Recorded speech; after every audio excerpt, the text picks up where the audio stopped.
தமிழ்நாடு முதலமைச்சருடைய ஆணைக்கிணங்க இன்றைய கோவை மண்டலத்தில் 46 தொழில் முனைவோர்களுக்கு 6,55,00,000 ரூபாய் மானியத்துடன் 30,81,00,000 ரூபாய்க்கு கடன் உதவி வழங்கப்பட்டு அந்த பயனாளிகள் இன்னைக்கு காசு உதவி வழங்கப்பட்டிருக்கிறது. அது மட்டும் இல்லாம இன்றைக்கு முக்கியமா இந்த கூட்டம் கூட்டப்பட்ட நோக்கம் நான் சொன்னா, கடந்த ஜனவரி மாதம் மாண்புமிகு தமிழ்நாடு முதலமைச்சருடைய தலைமையில உலக முதலீட்டாளர் மாநாடு நடைபெற்றது. இது MSME துறைக்கு மட்டும் 63,573 கோடி ரூபாய்க்கு முதலீடுகள் 2,51,660 நபர்களுக்கு வேலை வாய்ப்பு கிடைக்கக்கூடிய அளவில் 5,068 நிறுவனங்களுக்கு புரிந்துணர்வு ஒப்பந்தம் போட்டோம். ஜனவரி மாதம் மாண்புமிகு தமிழ்நாடு முதலமைச்சருடைய தலைமையில் நடைபெற்ற உலக முதலீட்டு மாநாட்டில் 8 மாசத்துல 1,645 நிறுவனங்கள் ரூபாய் 16,613 கோடி முதலீட்டில் உற்பத்தியை தொடங்கி இருக்கிறார்கள். ஒப்பந்தம் போட்டதுல இதுல சுமார் 60,436 நபர்களுக்கு வேலை வாய்ப்புகள் உருவாக்கப்பட்டு தந்திருக்கிறது. மீதி சில தொழிற்சாலைகள்லாம் தொடங்காம இருக்கிறாங்க. தொடங்காத தொழில் முனைவர்கள் நீங்க கூப்பிட்டு அந்த கூட்டத்துல என்ன காரணத்துக்காக தொடங்கல, உங்களுக்கு என்ன பிரச்சனை? சில அந்த 2.0 அனுமதிகள், தொழில் அனுமதிகள் பெறுவதற்கு சில துறைகள் மூலமா அனுமதி கிடைக்கணும். அதுல இருக்கிற சிக்கல்கள், எதுக்காக உங்களுக்கு அனுமதி கிடைக்கல, இப்ப எல்லா அதிகாரம் வர வச்சிருக்கிறோம்.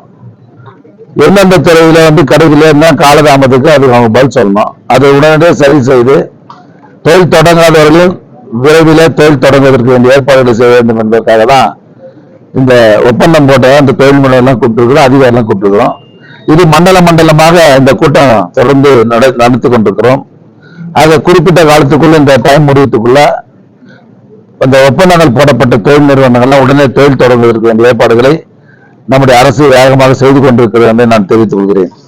அது மட்டும் இல்லாம திராவிட முன்னேற்ற கழக அரசு மாண்புமிகு தமிழ்நாடு முதலமைச்சர் தலைமையில ஆட்சி பொறுப்பு வென்றதற்கு பிறகு இதுவரை எந்த காலத்திலும் இல்லாத அளவிற்கு 5 வகையான தொழில் திட்டங்கள்ல மானியம் தரல.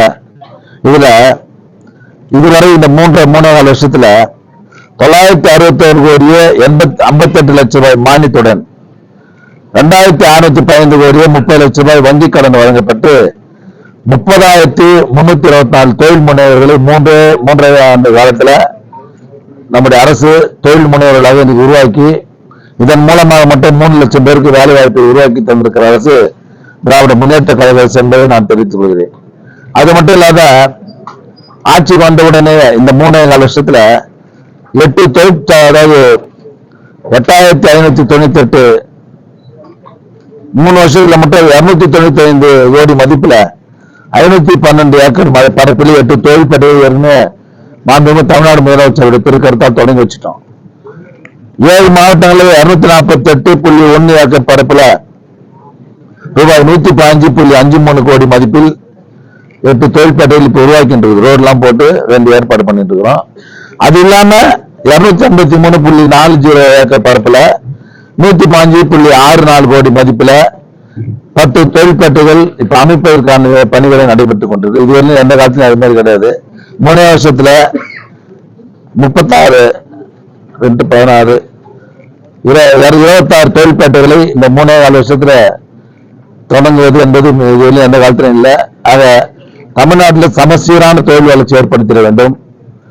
அதிக தொழில் வளர்ச்சியை உருவாக்கி அதன் மூலமாக ஆயிரக்கணக்கான தொழிலாளர்களுக்கு வேலை வாய்ப்பை தந்திட வேண்டும் என்ற நல்ல நோக்கில் நம்முடைய மாண்புமிகு முதலமைச்சர்கள் வழிகாட்டுதலோடு இன்றைக்கு நம்முடைய துறை மிகச் சிறப்பாக செயல்படுகிறது என்பதை நான் தெரிவித்துக் கொள்கிறேன்.